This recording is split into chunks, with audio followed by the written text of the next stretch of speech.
and they went out, they went for a walk to the Kotel, and my mother's house said, well, Hashem obviously said, you better jump in now, because otherwise you might miss the boat. Mazel tov, lovely. So it's gorgeous. So now I said, but why Tov. couldn't you have waited to get engaged next week? I'm going to be there. Aww. But Which news is this? I will plan, but Ezra Hashem will get to where we've got it. It's always nice to be thinking about a wedding to go to, so that's always good. Okay, so here we are back in the world of the beautiful world of Shvat, the beautiful, amazing world that we all live in, and the challenges of every day and learning how to really live in the minute. And we all have different ways of learning and of growing and of personal growth. And, you know, some people get stuck in things while other people are able to move on and move forward. And we're able to sort of grow from the place where we are. And one of the things that if we can all look, and if we had to be able to appreciate everything in the moment of where we are, then it's learning to really appreciate the reality of life and not getting stuck. And being stuck is not an easy thing, and it's not an easy place. And it's not easy to get out. But when we look at the world and we think to ourselves, you know, I don't know, I didn't even want to, you know, when you start reading and you open up your news and there's just a red light on the Israel news and terror attack, and you're just like, come on, Hashem, it's enough. It's just enough, you know, and we can't have any more. We've got to listen to our Gam's mother and say that she's never seen such ahavas chinam, and to learn the lessons. And we live in a very small world. I'm busy replanning, as some people saw on the Dove Share, the itinerary for our mother and daughter bat mitzvah program. So it's amazing, because it's always good to have like a couple of headspaces working together in what's the best way that we can get things out. And my Naomi runs the program, and she organizes. And when you've got to like have 3 different activities that all have to fit into a certain time, and you've got to each one, and they don't know each other, and each one's got slots that don't really sit and plan. So last night we had a meeting. We said, oh, we'll be just 20 minutes, go through the program. Well, by the time an hour and 15 minutes, and we actually changed some of the program. So when we put our heads together and we think, what's the best thing, not for me and us, but what will be the best thing for everybody? So one of the madrichot said to me, shouldn't we like have a little bit more about hostages, go to hostage square, whatever. So I have my different opinions about it, but these girls are bat mitzvah. They're all hearing everything. We all know, we're all looking to do things to support everybody in Eretz Israel, and how we're going to, and how we are going to be able to give, to do, you know. And every time we think about it, and we should have all the people that should have Refuah Shalema and Leah Basara, and we should be learning to Dals, Karen's dad, what to do now. I'll just quickly get it for you. I think I've got it. Okay, Dalia Reznik, Yaakov Pesach Ben Chaim should have an Aliyah Neshamas Be'ezrat Hashem, and you know what? We're living in a tiny, small world. So any chizuk that we give each other actually makes the world a better place for us to be in. And sometimes we don't want to be in a place of goodness and beauty and kind, because it's much easier on one level to sit in that place that says, oh, I'm feeling terrible. I can't do this, you know. And I'm laughing today because now I got very excited. I'm very excited. Why did I get excited? Because I said, you know what? In Metz Hashem, we're going to have a wedding.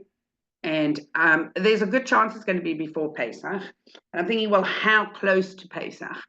But I'm not going to be able to go now for Pesach because Zevi's coming. And we've got all these different things. And I thought, okay, well, you know what? It's only 2 months to go. It's time to start looking at cleaning for Pesach. I mean, it's already going to be Tu B'Shvat next week. And I'm laughing at myself. I don't do anything till Rosh Chodesh Nisan. But clear out, one definitely can do. So while we're thinking of that, I'm thinking, clear out the rubbish for me. Just get rid of it. Let's take this beautiful month of Shvat and let's take our bucket and let's use the bucket for what we know we're supposed to use the bucket for, and a little bit of Chazorah Dals. And we say that really what it is, Shvat is the 5th month of the Hebrew year. And Rebbetzen Gottlieb tells us that corresponding to Aquarius, the bucket is just an ordinary container, okay? We have the water, but we also have air, earth, and fire. And each element in our world is given to us by Hashem for something different. For something different. And each thing cannot work independently. I don't know if anybody looked at the moon on Motzei Shabbos, and you saw this very bright planet star just above the beautiful crescent. And it literally looked like this crescent with the star. And it could have been, you know, it could have gone for a swing, and it was very, very bright. And that was because there were two planets, Saturn and Venus, actually covering, and that's what made the brightness. And if we don't know that, you know, does it make a difference to me whether it was Saturn, Venus, Mars, Jupiter, or anything? No.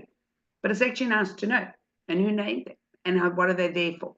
So all the planets are in alignment this month at the end of February. Yes, Shalamas, thank you for sharing that, because I was going to say we watch the things. The world works and moves around for us. Just in case we forget that.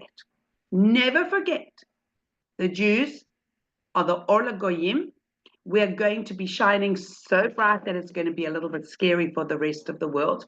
In fact, my son told me a beautiful idea that really in the Makkah of Choshech, right, there's all the Choshech, and then this bright HaKadosh Baruch Hu Shechina comes down underneath the Choshech, and he only shows it to the Jews, and that's what we could see. Only shows it to the Jews, and that's what we could see.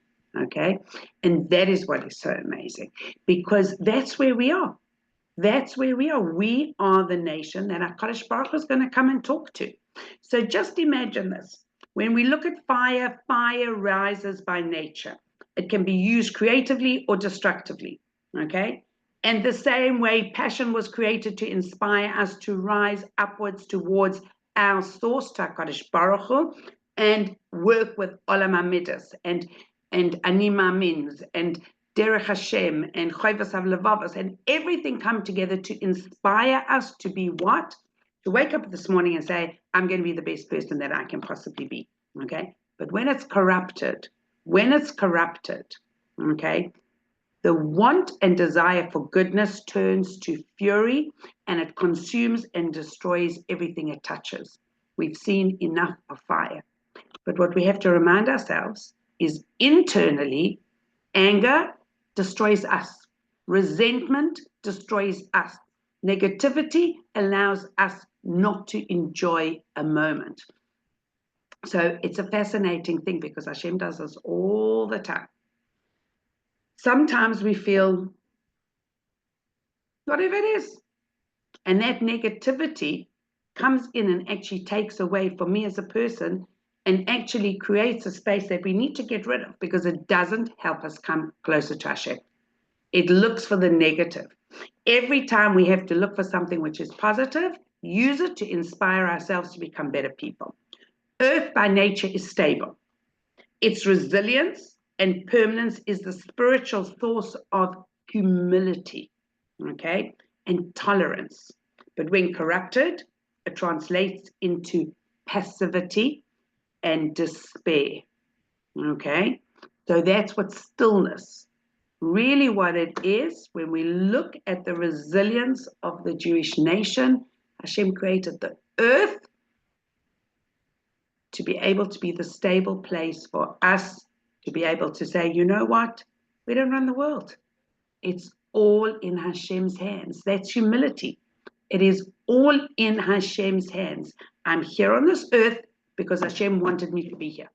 That's it. I'm here in this world because Hashem wants me to be here. And if he wants you to be here, you have to fulfill your potential. What's my potential? Keep working at it if you haven't found it yet. Okay? Because there's never enough of what we can find that we can fill. Okay? But it's got to come with humility, because Hashem allowed me to do this. I'm always fascinated by one of my children, who is whatever he does, he just does. He just does. And yesterday he went to a JSOC meeting at university, and they were talking about all different, I can't even remember what the actual time, and the person who came to speak spoke about calligraphy. And I said, he's so artistic. Last week, I told him, it's time for you to just draw again. You just draw and it's beautiful. Anyway, so then he started telling me, okay, he did this thing on calligraphy, and I guess calligraphy is a bit of art. I said, oh, here we go again, another expense. Okay. But whether he rides a bicycle, whether he runs, whether he plays the piano, whatever it is, but it has to still have its balance.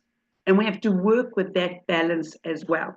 When we recognize and realize HaKadosh Baruch Hu gave me these gifts to be able to do all that, then I remain resilient on the ground. I thank Hashem for all that He gives me, and then He helps me to do, and we say thank you. And we remain humble. There's nothing to do with us. Nothing to do with us. Okay? It's Hashem's gift to the world.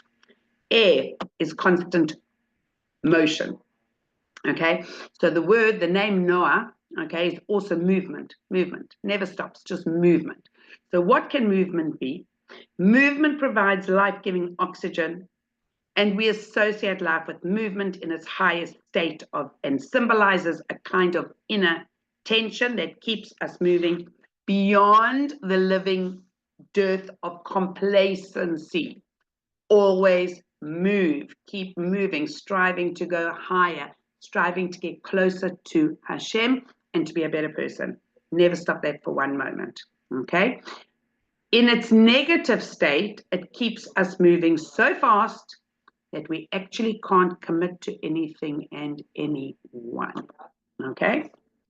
Now, what is water? Water is Geshem. Water is Gashmi. It means rainy. Geshem, water. By its nature, it flows downwards, okay? Water flows. Water flows, and we know that because of these two things, Torah is considered the spiritual parallel to water. It gives us life in the most basic sense, and from its teachings, the basic moral concepts of integrity and self-transcendence, justice. And that what becomes the mainstay of our moral lexicon. This is our moral world. When I say to people, the world has lost its moral compass, okay?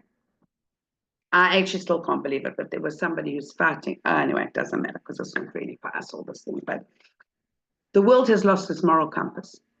The world is lost. It's in such darkness that it can't see Hashem's light. There are some people in the world that are so angry, even if they're Jews, and so disparaging and so negative against anything that their hate for another Jew actually takes away any level of light. No light, okay? It's gone. Hashem only gives us that gift of light when we want it and when we open to it. And we have humility, and we put ourselves in this thing of striving to become closer to Him. So bringing all these aspects of fire, of earth, of air, and of water into our world and our life helps us remain and stay within a place of a moral compass. Never lose that moral compass, even in our time-little spaces and our own homes, because it's very easy to be doing it on very small levels, okay? When we maintain this and we stay within the halacha and we continue to learn Torah and ask our questions and advice from the best places, then we understand, right? Then we understand what we're able to achieve. So water is inaccessible unless we have a means of getting it to where it needs to be, okay? I don't know if any of us remember having a time where you had to go to the well to get the water. And one of the things that I don't know if I've shared it with all of you before, but on a Israel program, I can't remember, 3 or 4 years ago, we did it in the summer. It was the year of Shemitah. And I said, we cannot be here in Eretz Yisrael if we don't go to some kind of Shemitah farm. So we went to this Shemitah farm. Well, it wasn't a regular farm, but whatever. His land was, believe me, it looked like the whole land was fallow, but he showed us a cave that they had and that they lived in when they actually got there. And they used it for a yeshiva, but they took boys who were all on Ritalin and all ADHD, and he took them and he says he will take these boys and have them learn there, but he doesn't want any medication. Whoever's coming to him, no medication. And he showed them that boys could actually learn Torah, but in a different way.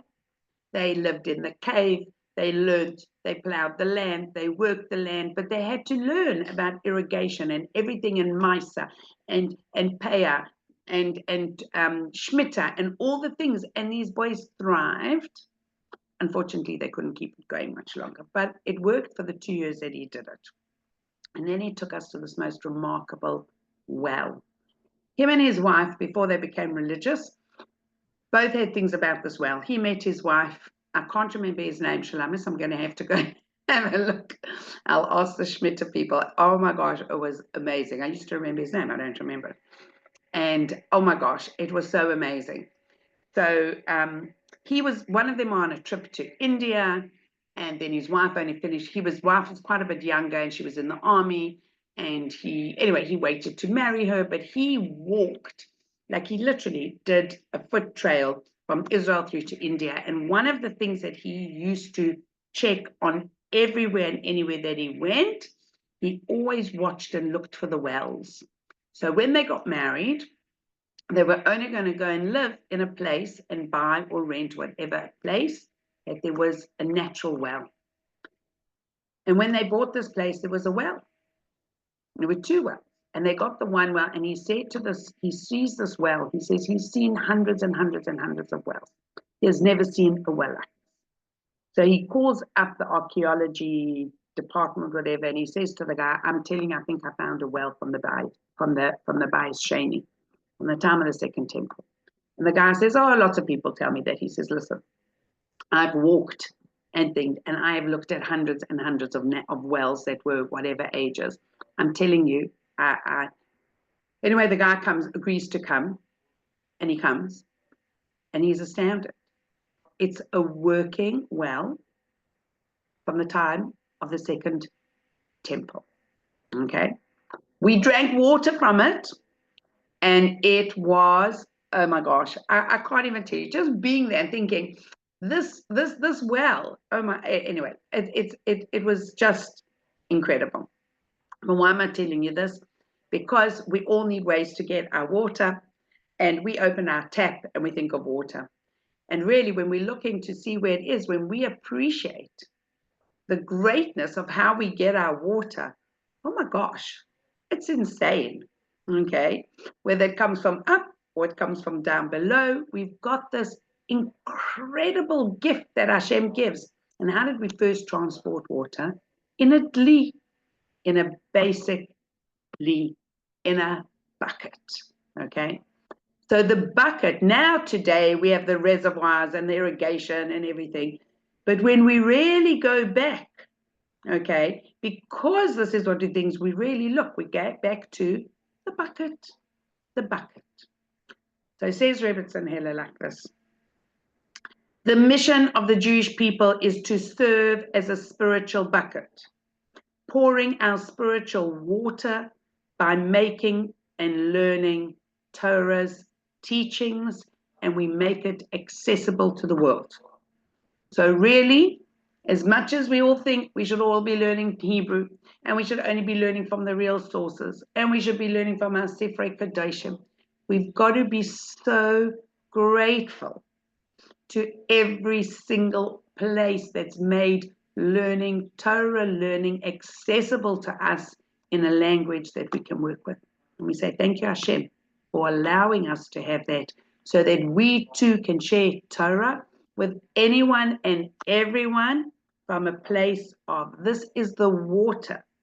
And what do we have to do? We fill our bucket with Torah teachings, and we make it accessible to the world. But you can't pour from an empty bucket. You cannot pour from an empty bucket. The bucket has to be full as well. And that's what we have to do. We have to make sure that we constantly fill ourselves with Torah's life force, and we make sure to articulate as we go and learn in the way that we live our lives, and make it a Mayim Chaim. There's nothing more stunning and beautiful than having this place called the Mayim Chaim and knowing, right, whatever I'm going to do and how I'm going to do comes from these basic concepts of the world that we live in. We're going towards Tu B'Shvat. Sippy will share with everybody in Manchester our Tu B'Shvat Seder that we're going to work on and have an immense Hashem here. So people will either be able to create your own, or you can come and join us in my house, or whatever. But we will give out all the lists that we'll do, and it will be on the Thursday morning, which is Tu B'Shvat, and Rebbetzen Silva will do a Tu B'Shvat Seder with us. Will actually incorporate not only the eating and making just a bracha, but the learning, and learning about each fruit, and learning about the brachas, and learning about how we're supposed to think. And this is something which is so, so important. So, so important. We have to be able to put ourselves in a place that recognizes we live with Hashem's world. We're in Shvat because this is the time that we're supposed to be doing this. Everything's dark and grey. Then my naughty squirrels are back at my bulbs, and then my lovely helper here, Vera, says, just get a plastic net to put on top of it. I'm thinking, yeah, I've just got to go and get it. That's a challenge. Okay? But it's like, come on, right? We look at the ground, and then suddenly we're going to see peeping through those little green bits. And these are the things that we're going to be able to do. And that is what's so exciting and amazing about the world that we live in. And it just continues. It continues. But we have to continue to really inspire ourselves and make sure that we are the ones that do it. Just give me 1 second, sorry. Naomi, do you need something urgent?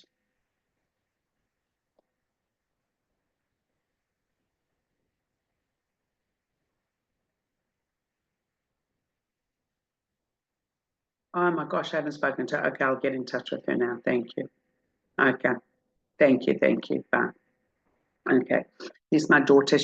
I usually tell her off if she hasn't told me about somebody sitting shiv or something happening or whatever, so she can tell me. And I thought it's about the program, but we should have simchas. But Ezrat Hashem. Okay.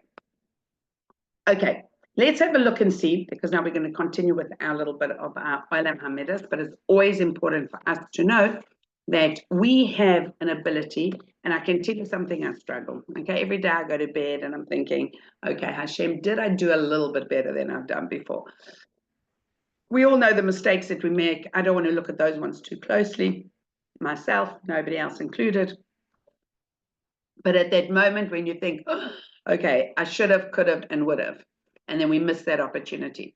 But the best thing that HaKadosh Baruch Hu gives us, and he says, it's okay, try again. So when we tested, that is the time that we have to really try again, because we know that it's only through Olam HaMidas. I was talking to somebody also this morning, and it's really, really an amazing thing, because one of the things that happens, oh gosh, sorry, 1 second, that will give me okay. Okay, so let's go.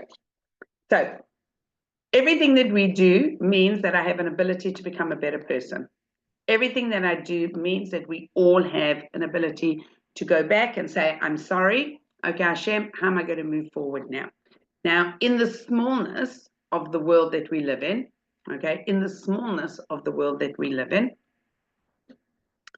it's often hard to step back and say, I'm sorry, I made a mistake.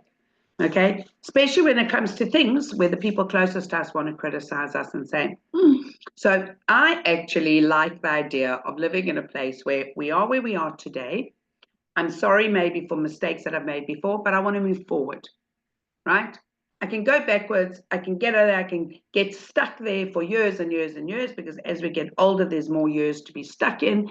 And as we've been parents for longer, or whatever we've been, there are more things that anybody can say, well, because you forgot to change my nappy between 2 and 4 when I was 3 months old, I have that stuck in my head, and now I can't move because I'm sitting in that nappy still since I was that age. And you know what? It's your fault, okay? And we can look at that and say, oh my gosh, did I do that? How could I have forgotten to do that? that child's got that memory of that, and now I've got to go through all this thing, and this is what he's lived with. Damn it. Come on, let's get on. Okay, our Kodesh Baruch Hu says we are all responsible for our own. When a child becomes an adult, they take responsibility for who they are. Right? We're always there. You know, I was very sweet. One of my grandchildren messaged me this morning to tell me that her mom's not feeling well again. You know, so what do you do straight away? What can I do to help? Okay. And you know what? Maybe she's gone to sleep. But then you think, oh, why hasn't she phoned to ask me? No. Let's just get on with life. You know, what we can do, can I bring supper? Do you need a child picked up? If it fits in and works with what I'm doing. Okay. So here we go. We look at it and we say, what is our greatest gift? Okay. So Rav Moshe Kestenbaum tells us, he says to us, your greatest gift is what we call Tikkun HaMidas. Okay. Tikkun HaMidas is a gift, right? When we're born in a certain way, we start, oh my gosh, why didn't Hashem give me that, and that? Well, that wasn't what was good for your neshama, right? Why didn't he make me that I could eat whatever I want, enjoy everything, and still be thin? You know, like, hello, you know what? Some people will eat more than what you eat, and they're going to be thinner than you because that's what he did. But don't worry about that physicality. We have to take care of it. We have to be real with it. And we have to look after our health because we have an obligation to do that. But more importantly, we have to look at who we are as people and see what we're able to do. So it's a beautiful thing. The opportunity to rectify one's midas is the greatest gift that a person has. Chazal tell us, there is no free person other than one who engages in Torah study. For through tikkun hamidas, through rectifying our midah, our character, a person becomes free of all the things that disturb his life. Wow. You know, if you've ever seen a real Talmid Chacham sitting and learning, and they're free of everything, there's no Yetzer Hara that comes there in that moment. You can see the hadras panim that a person has, and the shining thing when you look at a person and you know that they're working on being a holy person, and that's what they're immersed in. You can see that on a person. I actually didn't know. I don't know how many of you know Rabbi Zelik Pliskin, but in Rebbetzen Heller's new book, I never knew about that Rabbi Pliskin actually hasn't been so well. And I'm thinking, well, how old is Rabbi Pliskin? Because, you know, and we all forget, like I still also think that, you know, I know when I met Rebbetzen Gottlieb and Hella how old she was, but then I forget, you know, it's 44 years later. We all get a little bit older. So Rabbi Pliskin doesn't see so well at all, nearly anything in one eye, not so well from the other. He's walking with a cane, but he's grateful for everything that he has because he has spent his life working on who he is and working with psychology through Torah. And he says, all I do is focus on what I have. That's it. So we can look at all we don't have, and I can tell you, I could find a lot of things that we don't have that we would like, right? But it's not for us. Because we know that we learned from Rebbetzen Sarah Chaya Kramer, what you have is what you need, and what you need is what you have. And it's hard sometimes to translate that if there's something we think that we should have that we don't have. Okay, if we don't think that, then we're fine. So he says like this. Okay. For through tikkun hamidas, a person becomes free of all the things that disturb his life. Bad midas weigh down a person's life. Chazal tells us that envy, okay, kinat taiva and kavod, motzim es ben adam min ha'olam, evil, envy, lust, and desire for honor remove a person from this world, and we know we're all familiar with that from Pirkei Avos. And the Tiferes Yisrael tells us the world refers both to this world and the world to come. In contrast, a person who works on fixing his midas merits to truly enjoy his life here and there. A life that is filled with joy and devoid of envy, hatred, competition, anger, hassle, and worry. And the Baal HaMidas is also free of fear. He does not fear people because he doesn't fear embarrassment. nor is he hindered by many other things that prevent a person from growing and reaching greatness. Now, I don't know how many times I have said, and especially I can't remember, but coming back from Eretz Yisrael, I'm looking for my sticker, which was here, but it's right there in front of me with Daniel Shimon ben Doron Eliezer, as he says, Im lo ani azmi. If I'm not going to fulfill and do what I need to do that Hashem wants me to do, who's going to do it? And where does that take us to? Im ein ani li mi. We go back. If Hashem says, I'm giving you this task to do and you don't do it, who's going to do it? And we can all wait for other people to do things, but don't, including rectifying our midas. Okay, so a person can reach greatness through fixing his midas. And this seems to be the meaning of Chazal's statement that says that Rav Yosef on Shavuos asked for a lavish feast to be prepared. If not for this day, I would have been just like all the other Yosefs in the marketplace. And this statement is something funny. Rav Yosef seems to be saying that because of the Torah he learned, people should view him as a distinguished individual. Is this the purpose of Torah study, to make a person gain prestige in the eyes of others? But strange, we told humility. Furthermore, if a person is as smart as Rav Yosef has invested his energies into his pursuits, he also would have succeeded, and then he could also potentially have become even more famous, okay, than he became through Torah learning. So what did he mean by saying this? Clearly, says Rav Tedemam, Rav Yosef is trying to teach us for posterity that the Torah guides a person to become a lofty individual, and who transcends the pettiness of this world and the foibles of human nature. From him we see how much joy a person can be, how much we ourselves can experience, okay, the joy by a person who has perfected his midas. And that is what he meant when he said that not for the day of Shavuos, if it wasn't for the time of being giving the Torah, he would have been just like any other Yosefs out there. He became somebody more through investing in Torah. He is not just any Yosef, he is Rav Yosef. And he wants to thank Hashem for giving us. This is the purpose of Torah, right? This is the purpose of Torah, to refine people as we learned, right? Rav Moshe Rabbeinu answers the angels. Is there any jealousy amongst you? Is there any hatred amongst you? No, because you're angels. And you know, when we look at this, and this is something which is very, very important for each of us to internalize. When we are representatives of the Torah, and that's what we all are, we are representing Hashem's Torah because we learn it.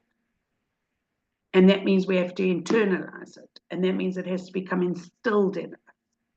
And that means that we have to be aware of our midas. And you know what? That's why people look at you and they say, oh, that's somebody who's supposed to learn Torah. But if they're not behaving in a way which teaches them to learn Torah and which helps them to benefit, to better themselves and to make themselves into a better person, then what are you benefiting from the Torah? You're just learning it. In fact, you're not learning it. You're studying the Torah.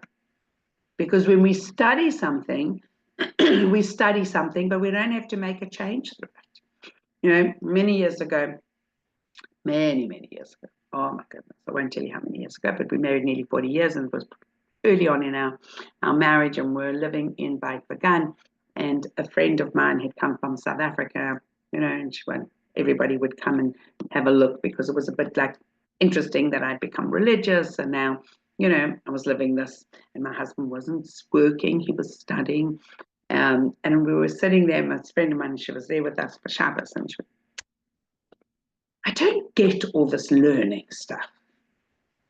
So And well, we helped her to understand, like, what's learning. So, there's studying. How long does a person have to study to become a doctor or a dentist or whatever it is? So you study. And what do we study? We're studying something. You're doing the study. So my husband said, if there's a big rock in the middle of the room and you're studying the rock, so you go, you measure the dimensions, you measure the tethers and all the different things, and you study the rock, and you've done a study. But you're walking through the room, you know the rock is there because you've been studying that rock, and suddenly you knock your toe on the rock and you trip over it, right? Did you learn anything from that rock in the middle of the room? No. You studied it, and you didn't remember that it was still there. So you could still hit your toe on the rock and fall over it because you didn't learn anything from it being where it was. You only studied. And that is what it means if we don't learn from Torah. If we don't better ourselves and we don't, then we expect people to say, oh, they keep Torah and mitzvahs. Oh, really? You can't believe how they this and you can't believe how they that. And that's why it's so important for us to remind ourselves that being a Kiddush Hashem is all about midas. Being a Kiddush Hashem is about how we behave, how we speak, how we treat other people. That is the ultimate thing about being the Kiddush Hashem, and that is what Olam HaMidas is about, learning and becoming better from it. So continues and he says, the idea sheds light on the following statement of the Gemara. There are three types of people whose lives are not considered a life due to their intense suffering. Those who are overly compassionate, those who are hot-tempered, and those who are highly delicate. And Rav Yosef said, all of these characteristics exist within me. Rav Yosef's statement seems puzzling. How can it be that he was hot-tempered? Rather, according to what we have explained, we can suggest that Rav Yosef originally possessed the qualities by nature, but he worked to perfect himself to the point that he overcame his natural tendencies. How appropriate then for the very same Rav Yosef to say, if not for this day, I would have been just like any other Yosefs. And we can say the same about ourselves. And I'm sure we can all look at different things that we feel that we've been challenged by. And maybe we fell into that little pit or that hole the first time, the second time, the 300th time. But finally, on the 301st time that you did something, and you see, okay, stop. I've done this 300 times. This is 301. And now I'm not going to do it because I'm working on myself. And I now have finally overcome that midah. And thank you, Hashem. Can you imagine the simcha? And we have to recognize that in ourselves. Don't ever think that what you're doing by thinking, I love it when Rav Mendel Kesem says, if you just stop speaking Lashon Hara for 1 second, just whatever, and then you tell it, you get the reward for that. You get that reward. How? You told the Lashon Hara. Doesn't matter. There was 1 minute, 1 second, one something that I stopped and I nearly didn't say it. And you know what's going to happen? You're going to find yourself sitting somewhere and you're going to say, I'm not going to. And what does your friend say? No, tell me, that sounds exciting. And it's very hard because now it's even more tempting. Don't worry, I won't tell anybody. And you know what? And then what do we say? Thank you, Hashem. Do you know we've got no idea what came from that moment? No idea what came from that moment. Thank you, Hashem, for helping me to stop for those moments from sharing Lashon Hara. Now, maybe an hour later, you're sitting somewhere and you're a little bit more tired and and this is somebody you really trust, and you say it. We still have all that time in between that we didn't. So we have to be able to say to ourselves, well done. And next time, you'll go through the next phase as well without saying. So when a person recognizes that he is merited to overcome a bad midah, he should experience deep satisfaction and joy. Okay, and the Mishnah says, be exceedingly humble in spirit. And the Rambam relates that a pious man was actually asked, on which day did you rejoice more than any other day of your life? And the man replied, one day I was traveling on a boat, and my place was in the worst place on the boat, amongst all the luggage. And with me on the boat were merchants and wealthy people. At one point, I was lying in my place when one of the people on the boat stood up to urinate. I was so lowly and insignificant in his eyes, to the point that he exposed himself and urinated on me. I was appalled by his brazenness, but I swear that my heart was not pained by all this. And I rejoiced greatly that I'd reached a point at which being disgraced by that flawed person would not bother me, and that my heart did not feel anything against me. I hope never, ever, ever to be tested by anything like that. But if a person can come to that, and if we can imagine sometimes, have you ever been in a place, and I have to tell you, I've been in places like this, when people talk about other people when they're there. Now, when do people usually do this? Sad to say, but when there's even sometimes the cleaner, they think she doesn't understand. And they're saying to their friend, oh my gosh, you know, I'm keeping her because I've got nobody else, but oh my gosh, what a terrible cleaner she is. And actually she does understand something, right? Now, we know that either way, whichever it is, we never, ever, ever do that because we never embarrass somebody else, okay? So the Rambam, people do it to children. Yeah. Look, you know what? Sometimes we will be. Yeah, it's terrible. You're right, Shalamet, you're right. People do it. And it really is something. And you know what? One of the things that we can do and we can say when we're in a situation like that, and we can actually say to ourselves, you know what? Listen, just say something nice about the child. Oh my gosh, that child, they are so clumsy. You know, and actually, yeah.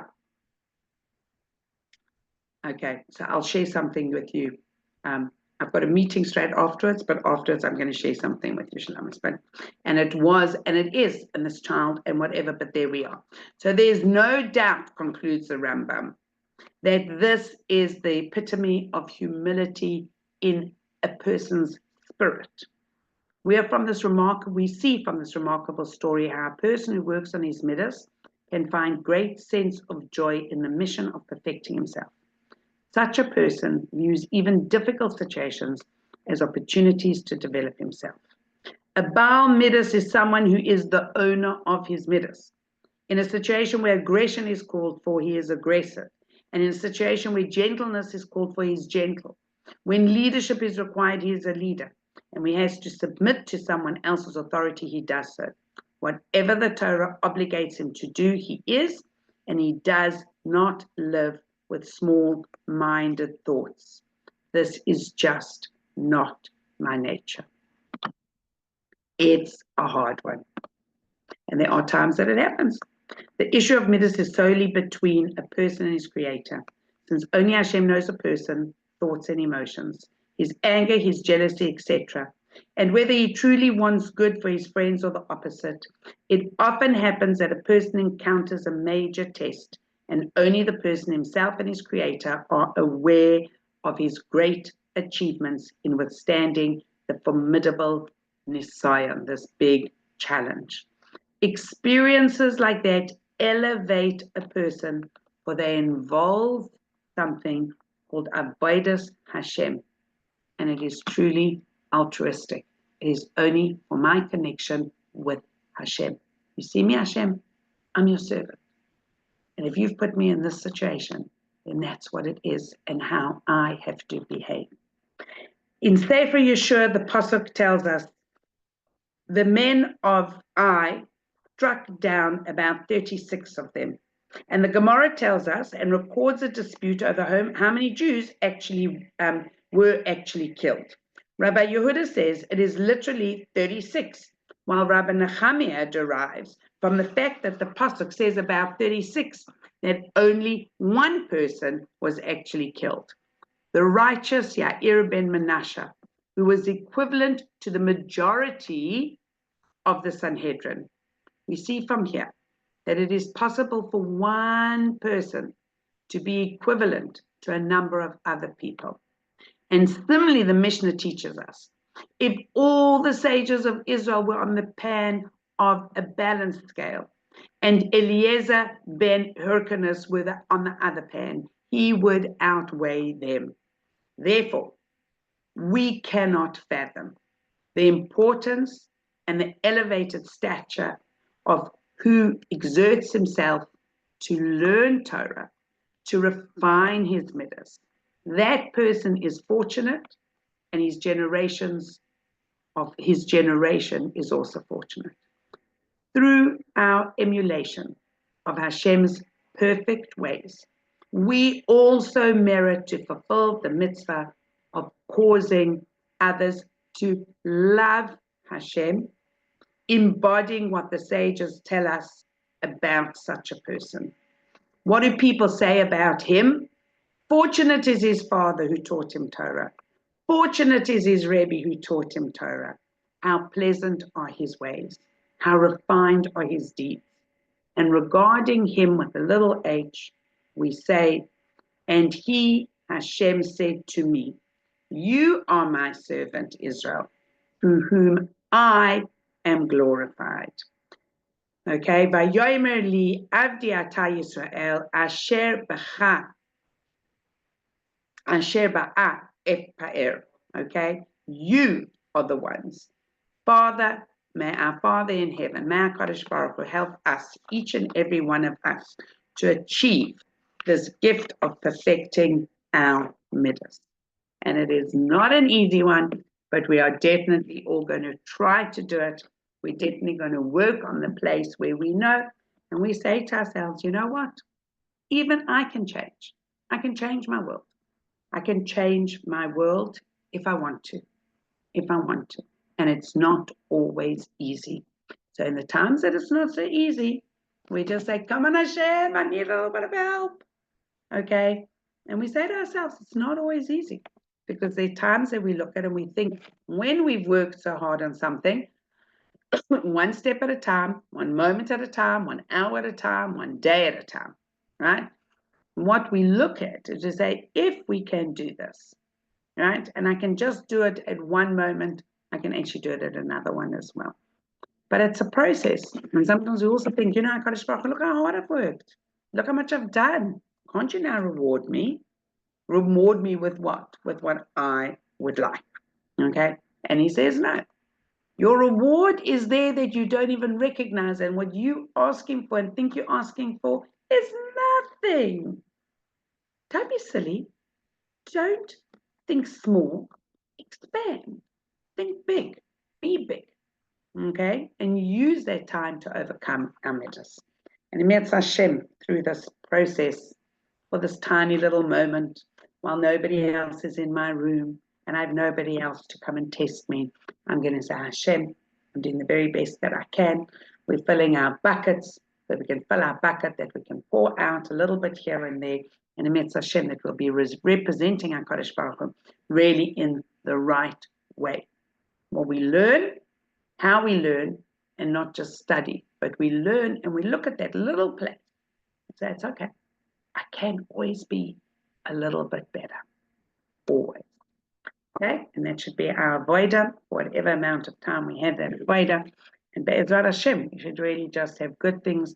We should have simchas, and we should all be in an inspired place. Okay? And reminding ourselves that inspiration is literally about the moving upwards and learning Torah. Okay? Lovely, lovely, lovely, lovely to see everybody. And looking forward to seeing you soon. And there's my door. Thank you. Have a Thank good you. day. Thank Dal's okay. In an hour. Yeah. Thank you Okay. so much. Have a